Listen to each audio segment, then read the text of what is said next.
Ah man, I'm watching Unfiltered, an interview with Julius Malema.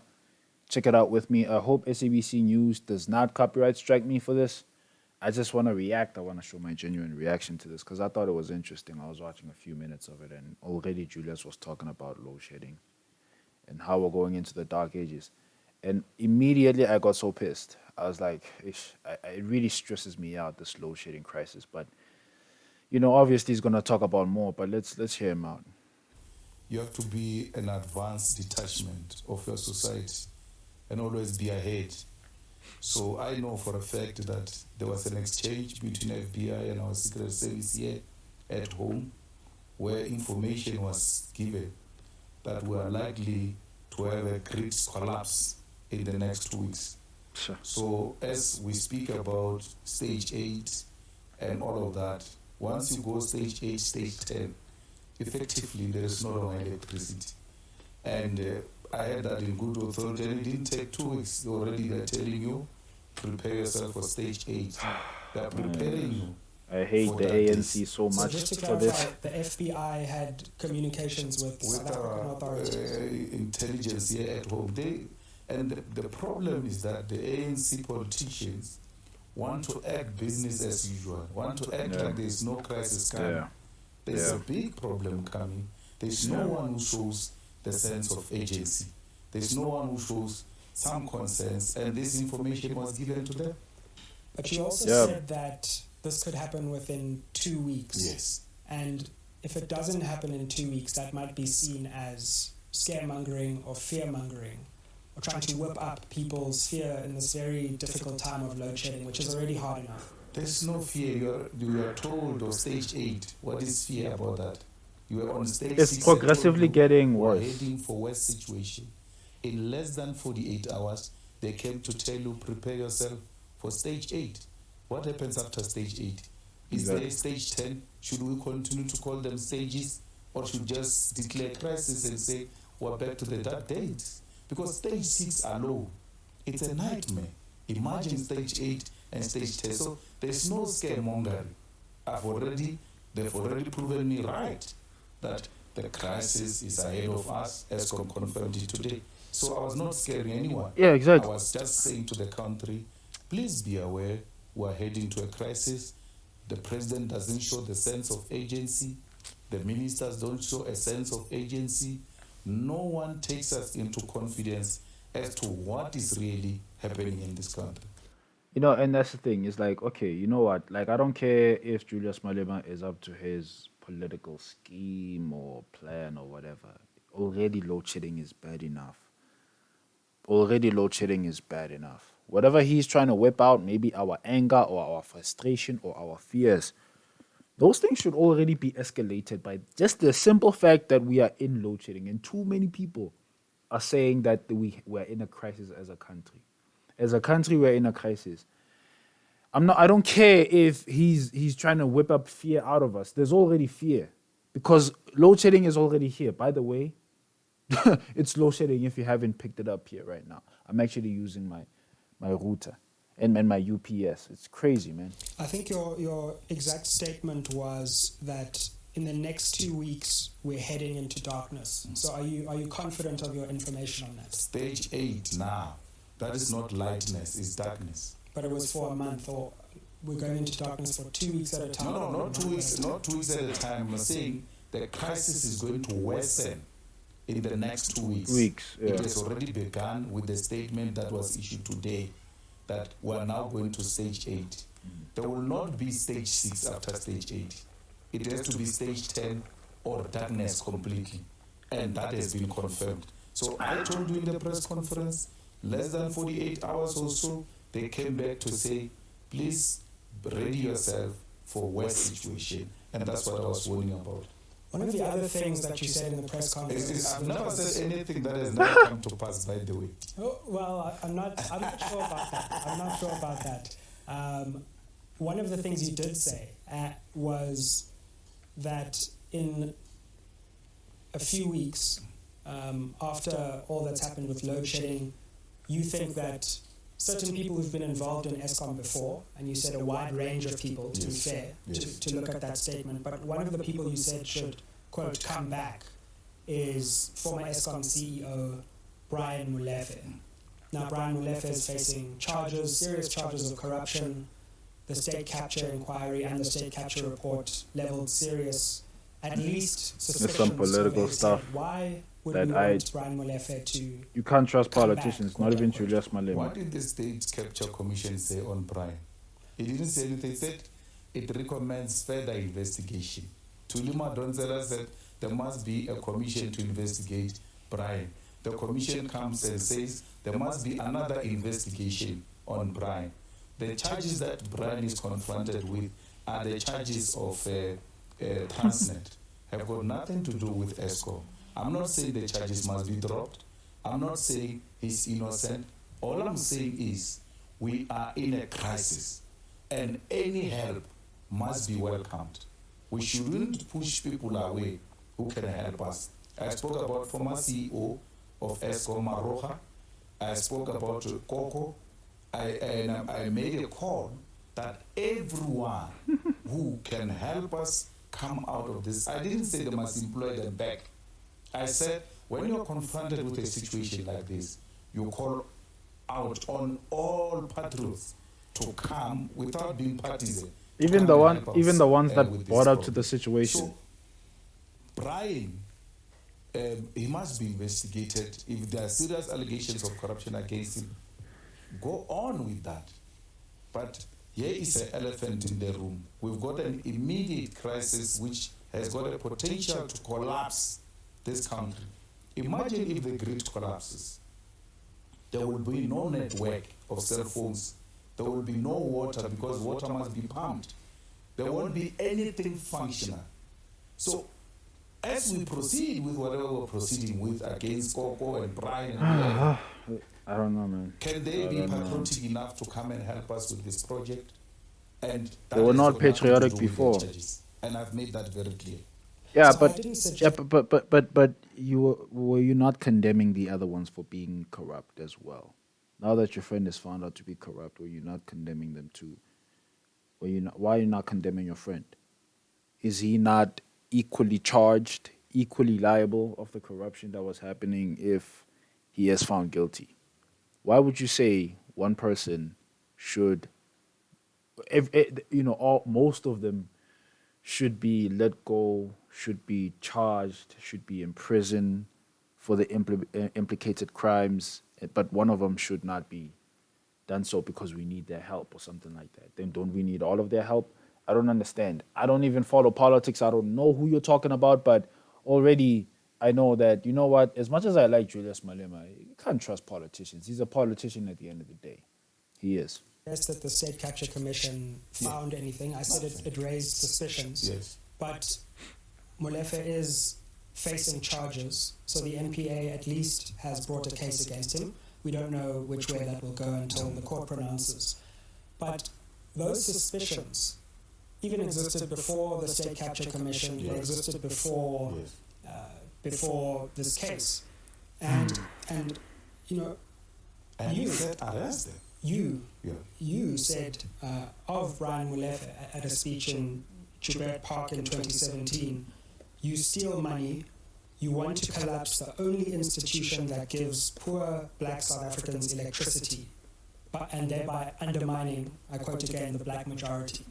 So it wasn't the State Capture Commission or the court which undermined Brian Molefe's credibility. It was actually you. I'm saying to you, if Brian can help, if Coco can help, if Maroa can help, let everyone come and help us because we are in a crisis.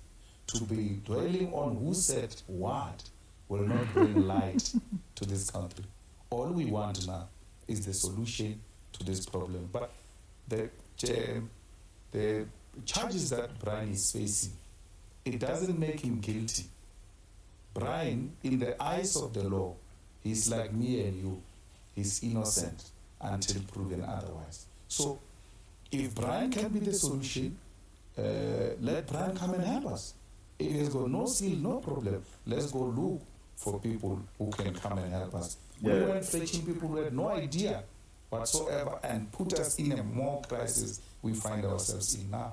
No, to be sure. And I think innocent until proven guilty is a fair point. I think certainly no one is carrying water for Mr. Derator and what has happened there at ESCOM. But I think it is a bit confusing for people when, on the one hand, you condemn others, Mr. but you Molefe don't. has collapsed ESCOM intentionally, and now you think he's capable of saving ESCOM. Don't you think there's... Which one do you think people should believe? When you are in a crisis, you call for any help you can get. And I've not said Brian single-handedly can resolve that problem. I said call everyone with the necessary skill and qualification to come and help us at ESCOM, including Brian. But because we want to enjoy the negativity, we stick to Brian. You leave all the other names that I've said must come and make the intervention. So what we need to stick with now is switching on the... I understand what he's trying to say. I get it. It's very simple. When you're in a crisis, you need all the help you can get. That's just the way the world works. We've been in that situation where people who are the most deranged, the most people that cannot be trusted, are the ones that are called upon for help in certain very dire situations. And that has been the way of the world. Like, it goes back all the way in human history, man. It goes all the way in human history. The world has never been fair in that way. But what they are calling him out for is saying one thing, but also saying that we need their help and whatnot. Here's my question: if once they have done what they can, once they have helped us, do they then have to continue facing their charges? What's the penalty here? Because people need to be punished at the end of the day. They need to be investigated, and they need to be proven guilty, right? They still need to go through trial, all those things, whatever trial necessary, So that's my thing. It's like, okay, no, fine, that's fine. They can help us. I agree with that, actually. Get whoever has the necessary skill to help us, even if it's the same people that got us into the same situation before. And that's another thing, by the way. Of course, people are going to be concerned about that. Of course, people are going to wonder, hey, but that's the same, that's one of the same people that got us into this situation, the ones that were responsible for us being here. Why should we get their help? Imagine if we wanted the same help from Zuma. And I don't know, is Zuma guilty for whatever he did? I think he is, but I may be wrong, to be honest with you. I don't follow the news or politics that much. But that's exactly the same. I know a lot of people who don't like Zuma. A lot of people don't like Zuma. So imagine if we were like, no, we need him back so that he can get us out of the situation that he got us into. Imagine if we said the same thing about the Guptas. It's how the statement looks like. It's how all of this thing looks like. Lies. Can Brian and others who were there before come and help us to switch on the lights? If the answer is yes, let them come and switch on the lights. And I suppose that's what we should stick with. And I suppose the question is, what did you mean by come back? Because in the media, I suppose... I didn't said it very clear. Yeah. It must be such an intervention that comes out of patriotism to an extent that should not even include money. Ideas must now come together and say, guys, this is where we can find a solution. This is what we think can be done. We've dealt with it. And to be fair with you, like when it comes to this ESCOM situation or electricity situation and whatnot, this has been going on for many years. I don't think it's as simple as let's just get qualified people in the position to solve the situation or whatnot. As if like this is some kind of a game. Ngathi izolungiswa fast indaba nje kuphela. I don't know what's missing even in what's the craziest thing? I don't even know what the problem is. I don't know why. Maybe I should learn. Maybe I'll watch a video learning why are we even in this situation? What exactly does ESCOM have? But I watched this video of this expert say who are like, no matter what the politicians are saying, no matter who says what, this situation goes way deeper than you think. It's not that we're getting certain people in positions will fix us. No. Resources, actual physical resources are missing. We need certain things that are going to make this thing flow. It can't just happen just because you got somebody in a certain position or whatever. I get it. Certain people know what to say, what to do in certain positions. I get that. And maybe we can use that. But this is way deeper than it goes. And you know, and what we have to do is just very, very simple to some degree. We have to get help from other countries, from other nations. We have to get help. We have to get resources. We have to get something that we need. So whoever says anything, that's why you can't trust people sometimes, man. It's like, oh, you can't. Oh. This problem before. That's why I didn't speak about rehiring Brian to replace Director. I said, if it was for me as a president of the country, I would have reached out for any necessary skill to come and help us. So material condition at all times determine the posture you take in politics. And now conditions demands that any engineer, anyone with the necessary skill should come and help us switch on the lights. Brother say that. We're in conversation with the president of the Economic Freedom Fighters, Mr. Julius Malema. Make sure to keep the conversation going with the special hashtag for tonight, Malema on Unfiltered. And we'll be back with more of this conversation after the break. Unfiltered. Let's go. Oh, we're back. What does it? These ads, man. These ads are gonna kill me one day, bro. They're gonna kill me one day. Alright, let's hear it. Welcome back to Unfiltered. I'm in conversation with President of the Economic Freedom Fighters, Julius Malema. Mr. Malema, you also said in your recent press conference that you thought the US ambassador should have packed his bags and gone the day after he made those allegations about weapons transfers. They're already waging for war. That his credentials should have been withdrawn with immediate effect. Look at what he did to our currency. Look at the damage he did to the good, beautiful image of our country. Despite all the channels that was the West intention. America That was the intention. can access anyone they want to access in this country. He takes a posture he has taken, discrediting our country. Yeah. To a point where I like Minister of Defense example, that we have not transferred anything, even the smallest, to the size of chappies To Russia, to BRICS or whatever. So why would someone just, in a diplomatic engagement, take such a posture? They are already Many people have many. they are already waging for us to be enemies because we're siding with Russia and China, dog. They are.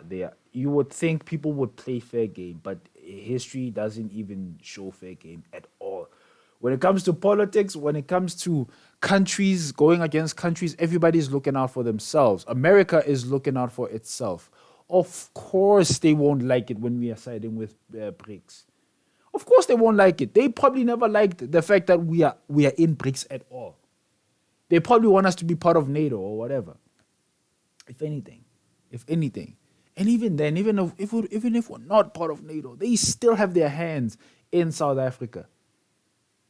But because now we are actively taking a huge stance to be like, yo, no, we are moving forward. We want to move forward. You know what South Africa being part of BRICS is? That this is South Africa literally looking after its own interests as a country. It's like saying, no, we want to be on equal terms with other countries as well. So we don't want to just trade everything for $1. No, we want to trade value for value. That's what the country is saying. It's looking after its own interest. It's growing. It's gaining some balls. But unfortunately, the big dog doesn't like that. USA doesn't like that. They made us an enemy already, man. We're not in good terms with them. People have criticized the US ambassador's statements, but you went one step further and said that it would actually be good if we gave weapons to Russia. Don't you think that is not just veering towards non-alignment, but actually active participation in support for Russia? We are not non-alignment. What is non-alignment? Was Russia non-alignment during apartheid? Russia gave us guns. So did Ukraine. No, we agree, but our ally in the battle between Ukraine and Russia. It's Russia. And why would we want to give weapons Thank to you. Ukraine? Why would we want to be non-aligned when it comes to Russia and Ukraine, when we say our political and historical ally has always been Russia? So they never became neutral. They've been with us. They trained most of our leaders today in their universities, in the military, and then equipped us. So anything that seeks to take a posture against the USA, we're aligned to it. So let's delve into the historical narrative, because Russia and the Soviet Union aren't necessarily one and the same thing. So it's correct to say the Soviet Union was our ally, but the Russian Federation, which succeeded the Soviet Union, is quite a different political entity, a capitalist state in many ways, filled with great capitalist exploitation, from which President Putin himself has benefited. Heavily. Ukraine could just as easily, historically, in fact sometimes more, in terms of the training of MK combatants, MK leaders, stake a claim, historical claim to South Africa's allegiance. So why do we pledge allegiance to this new political entity which is not identical with the Soviet Union itself? No, the Soviet Union played an important role in solidarity with South Africa, but Russia in particular. So we're not confused about the role that was played by the Soviet Union. And the Soviet Union trained a lot of our cadres, but Russia itself played, in that context of the Soviet Union, more significant, important role. And a lot of ministers, we can call their names today, learned for free in the universities of Russia. Many of ministers, who can call their names, and leaders today, were trained in Russia.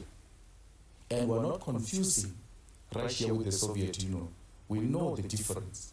And we know that Russia, as is now, it's a capitalist state. But anything that seeks to create an alternative to the USA, it's an ally to the EFF.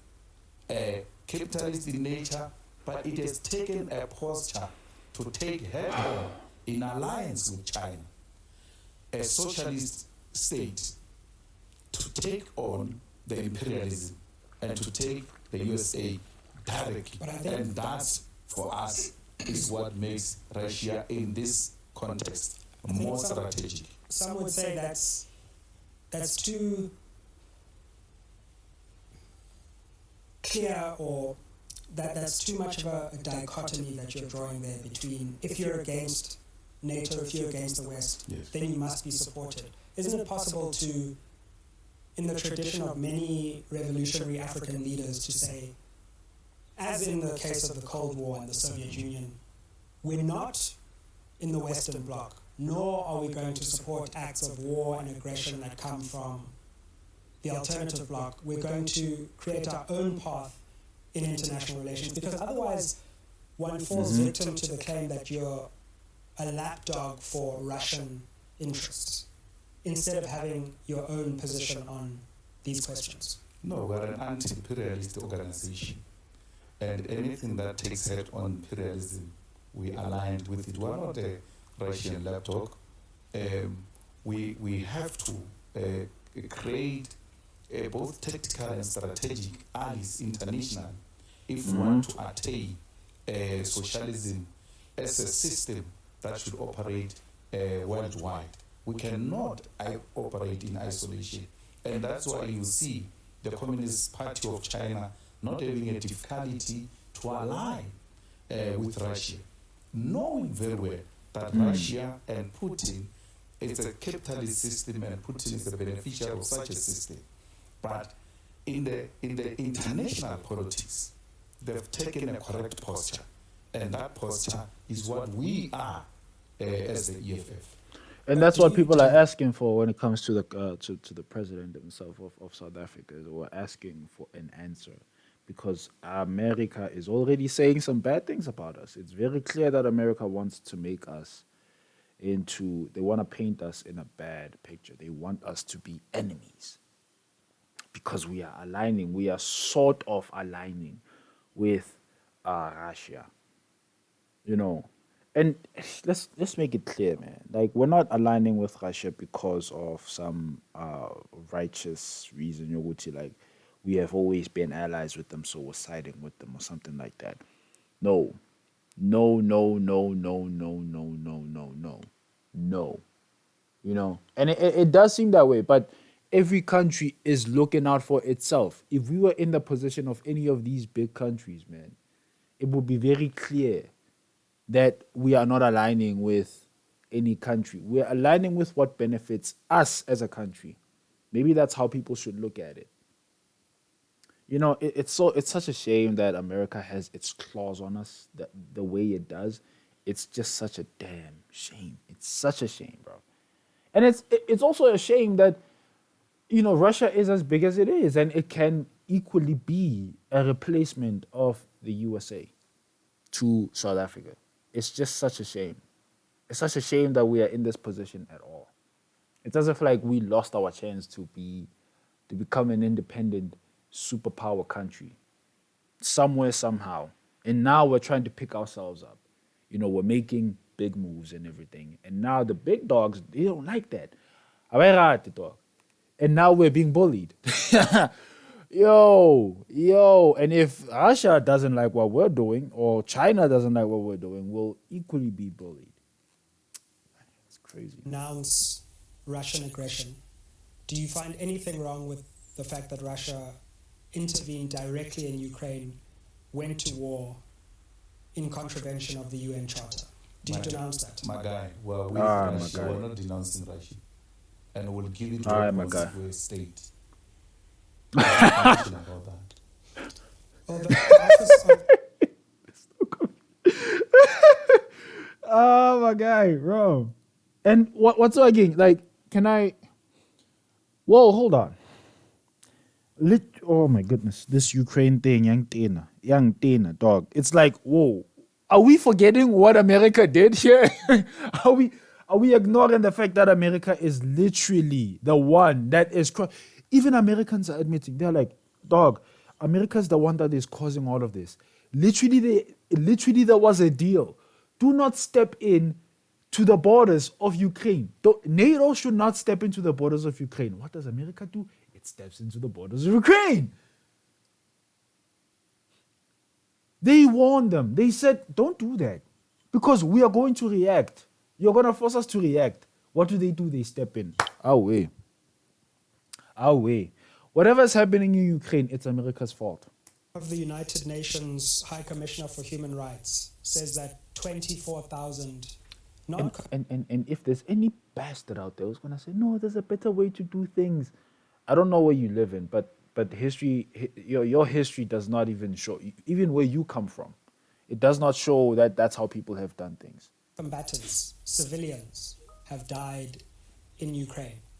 And the majority of these civilians, some of whom are children, about 1,000, have died under the consequences of bombing and explosions. Yeah. So the question is not necessarily one of just geopolitics. It's also a moral question about the loss of innocent life. Hey, yo, I knew it. This leftist viewpoint, I get a bit of a guy talk. I don't know where it comes from. It's as if like this person is literally ignoring history. My guy, I'm sorry. I know this guy is cool and all that. I'm not really blaming him or anything like that. It's just the perspective he's coming from is like, bro, America's the one that caused this whole thing. If America didn't step onto Ukraine's borders, or if the Ukraine politicians literally respected the fact that the next door big guy, the superpower big guy, does not like what you're doing, what do you think is going to happen? Especially Russia, dog. Russia of all countries, Russia, we've painted Russia as bad guys in movies and all that kind of stuff, and it literally makes us perceive Russia as a bad guy. But in the history of Russia, Russia has always been very rough in the way it handles things. They're not afraid to step in with their military power. They're not afraid to step in. They have never been afraid to step in. Why are we here playing political games? Ooh, catch me. That's what Ukraine was doing. Ooh, catch me. Why are you making deals, bro? Because if we did the same thing, if South Africa allied with America, my guy, just know, Russia won't like that. Russia won't like that. They will step into the country as well. They will. Of 24,000 people, and that matters, doesn't it? It does, but there will always be casualties in war, especially when And that's the where we leadership at. of your country doesn't take into consideration the interest of that particular country and pursue the West, NATO, American aligned interest at the cost of their own People. country and their own civilians. Yeah. I mean, this matter would have been resolved if Ukraine would not have allowed its expansion. So Thank you. we are very Blame the sympathetic, politicians. to Blame the civilians leaders of lost that life, country. and we will not be proud of such. But unfortunately, my guy, it's a war, and there will be casualties. It is what it is. There are also geopolitical consequences for South Africa, because the more we push towards Russia, and if we were to follow your policy, I take it if you were in charge of South Africa's foreign policy, you would be pushing a pro-Russian alignment Absolutely. stance. Yes. That would have major real consequences for the South African economy, also geopolitically. If we just look at what's happening in And the that's what we UAE, need to talk South about. Africa's recent decision to abstain on a motion left us isolated, where 3/4 of the world supported that motion, including many African states, many states from the global south. Wouldn't it just be practically foolhardy for us to follow a pro-Russian stance when our economy and our geopolitical standing could be called into question? Well, there are consequences for any political decision you take. The implications will be That's there what we need to talk economically. about, bro. Do we have alternatives? And that's what this type of posture that has been taken by Russia seeks to create an alternative platform where we are not reliant entirely on the US, Thank you. but there are other markets that can always intervene or still trade with us depending on whatever political position we take. So that's why we believe that any political position you take, there will be economic consequences. I mean, if we were to read the EFF policies, if you were to implement those policies, you ought to conscientize society and make society aware that there will be consequences for such a political decision. But a decision had to be taken, and a position must be taken. That position was going. I blame literally like how people have conducted business up until this point. It's as if like South Africa had a chance somewhere to take its own stances and to become a very, very big country. But greed made America as big as it is in South Africa. And right now we are depending. We grew up depending on whatever America is giving us. And now they threaten to take that away. They've always had that power. Why? Because greedy as politicians have allowed them to come into the country. Greedy as leaders have allowed them to come into the country, have as much influence as it has. Now we've all grown up with America serving us, America providing for us. And now it threatens to take away what it has provided for us if we do not side with it. And that's exactly what they are starting to do. We are going to lose everything because everything that we have is American. Even YouTube, even Google. Hey! And I don't know if that's even true. I don't know. I don't know how Americans and Chinese have been living this whole time, but I think maybe I might be wrong on those two examples. You know, for some reason, for me, it's like I'm literally depending on YouTube and Google not going away for some reason. I'm like, no, please don't go away. I want those ones right there. But they can go away because they're American. They're not Russian. Okay, they're not Chinese. They're American. They can be taken away too. Why is that? Why did I grow up having to depend on those things or want those things to stay? These things literally force us to be in survival mode not just as me as an individual, but as a country. It forces all of us to be in survival mode. The country has to be in survival mode. Now, if worse comes to worse, man, we're gonna need to be the way China was back in the day. Cut out anything that we don't need, focus on the things that we do need, and then build from there. It'll be harsh, my guy. Literally, we'll go back to no electricity, probably. For all I know. If we're in charge of our international policy. We're in conversation with the president of the Economic Freedom Fighters, Julius. Remember to Zimbabwe. This conversation on Twitter, where we'll try to take some of your comments using the hashtag MALEMA on Unfiltered. I wish I asked. And don't go anywhere because the conversation continues after the break. With Julius Malema and as big as he is, shut up, man. With Julius Malema as the way he is and whatnot, people are afraid of him because it's like he's taking a stance that literally, the actual governing body does not want to even say, but it's like we're moving towards that direction of becoming or taking steps to become an independent country. And other countries don't like that, bro. They don't like it when the countries that are under them, they gain independency, because now they are going to have to be forced to actually give us something of value if they want to trade with us. If you ever wanted to know why South Africa is such a hot spot, and, Russia, America, China, they want a piece of that action and whatnot, it's because we have things that they want. And if we ever gained independence, not only are we gonna, be able to stand up for ourselves, but we're gonna actually sit and look at America straight in the face, and Russia straight in the face, and China straight in the face, and be like, give me something of value, and then I'll give you the things that you want from me. Oh, hold up, damn.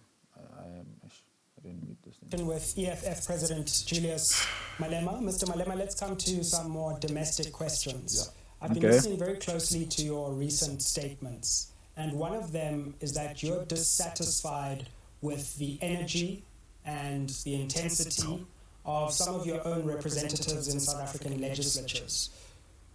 What are you going to do to ensure that EFF members who are actually voted in by the people of South Africa discharge their duties, attend meetings, and do the thing that voters sent them to do? Well, we have to strengthen our caucuses, both in parliament and legislatures, including municipalities. It's very simple. So you just say to a member of parliament, send me the questions you have sent to the minister from January until now.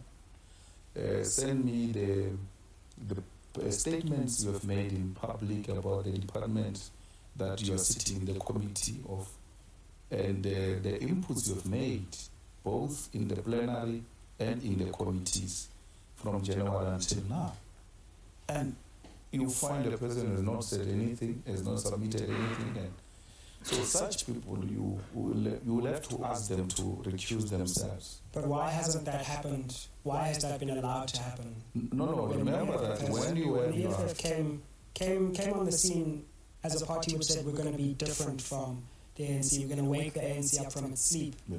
Is the EFF now falling into a sleep? Not when we're there. That's why when you've got your central committee meetings, that's why you do continuous assessment. And you say, this is the conclusion we came to. And that continuous assessment helps you to make an intervention, as it were. And that's what we're going to do. We have not fallen into sleep. We're still the most vibrant party in parliament in South Africa. That you are. We still have members of parliament taking the authorities head on. But there will be those elements that you need to deal with to bring the party into what it's supposed to be. Well, there's still some vibrancy when there are a lot of cameras on the National Assembly. But I have to say, it does seem to be quite a serious problem when you look into the details of committee work. I was checking records of parliamentary attendance. I looked at the Rules Committee, obviously very important because of the way the EFF is dealt with. No attendance in 2 recent meetings from either of the EFF representatives. Higher education, very important question of free education. Again, no attendance from the 2 representatives at the 2 most recent meetings. And human settlements, housing. So it seems like committee meetings where the rubber hits the road of parliamentary oversight, EFF MPs are not only just sleeping, they're actually not there. No, sleeping is not even an option. There's no sleeping. That's why I'm happy you are agreeing with me. You are able to isolate certain committees and say there was no full participation in the past 2 committees or so.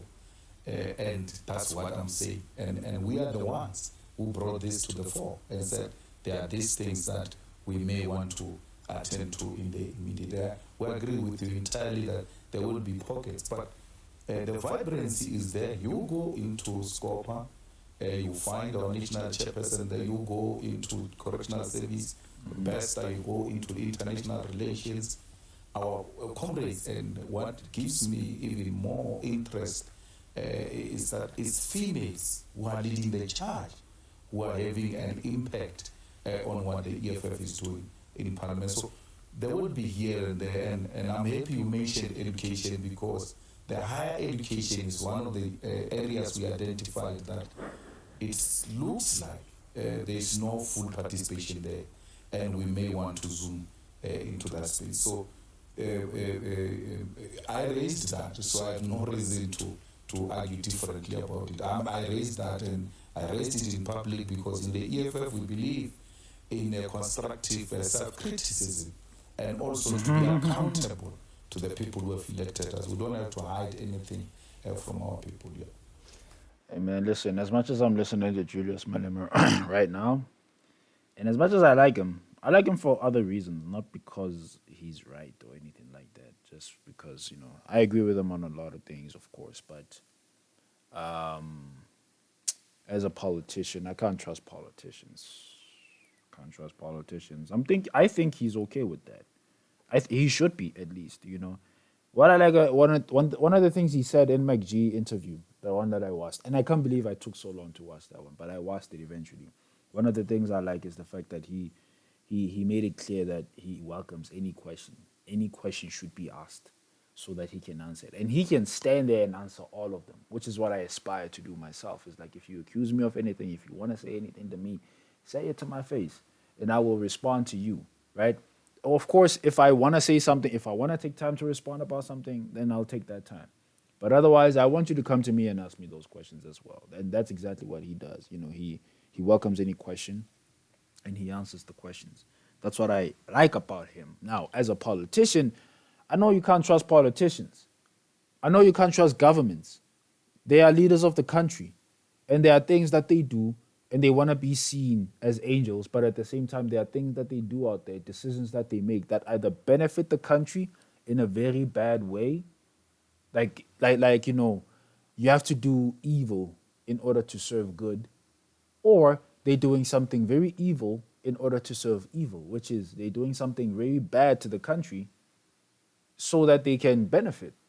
They themselves, greed, I know that's how politicians operate. I know that's how politicians work. So I cannot trust politicians in that regard. You cannot, you literally can't afford to trust politicians. You can't. Just don't trust them. Just don't trust them. Just, don't trust them. You sit on the Constitutional Review I don't even know what they're talking about right now. I don't even care. They're talking about literally the state of the party itself, how members are not showing up for meetings, how they're not in one solidarity, people are leaving the party, whatever. What is going on there, bro? The one that did the ethics committee.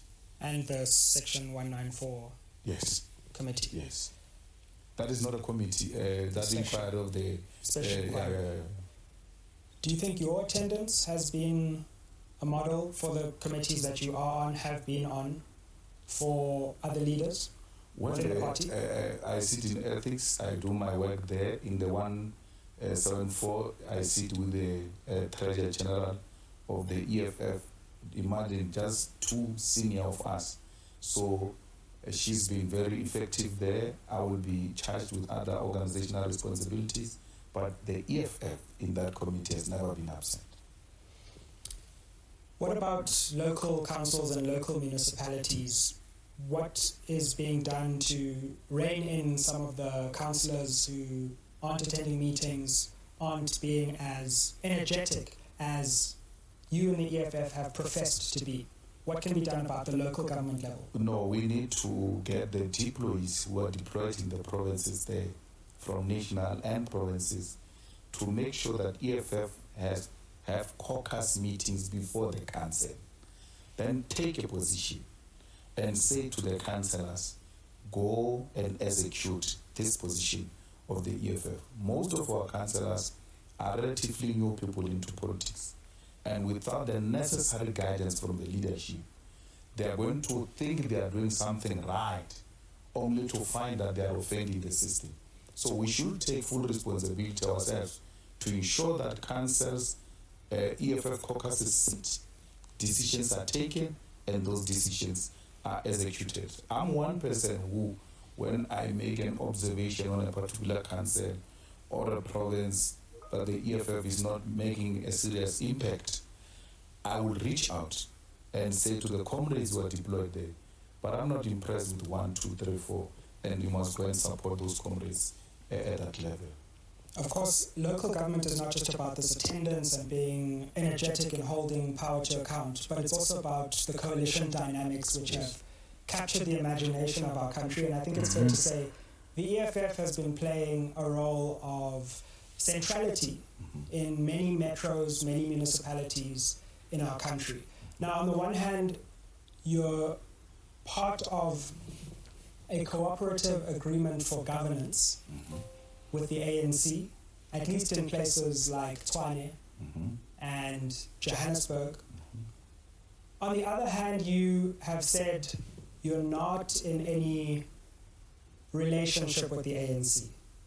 I mean, which one is it? Because you certainly seem to be in a relationship with them, at least in some places, even if not with others. None. Well, not so the question which one is which one doesn't arise, because none. We're not. You just use the word agreement. We're not in agreement with anyone, both verbal and written. We believe that local government should be based on tangible issues, service delivery issues. If the DA was to push a motion that there is a problem of sewer in Ekurhuleni, in Tembisa, in this area, we are saying this must be attended to with immediate effect. We raise our hand to support that motion. Then we should be asked the question, where do you stand? We stand with service delivery. We don't stand with political parties. In places that I've mentioned, a few others, it's not just a question of voting for a motion. It's actually voting for mayor. It's a coalition. It's a coalition if you define a coalition as a temporary political agreement to elect a government into power.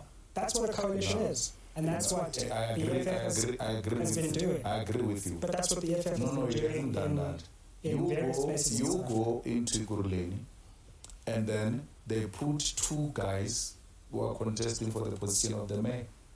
You look at who's the best guy and vote for that person without any agreement with anyone. But you know it's the same as the motion of the MNCs will, you know that the government that will be formed, not just the mayor, but the government around that person, will include ANC people as MMCs in that government, and you'll have to cooperate with them. No. They're invited by the mayor. They're not invited by us.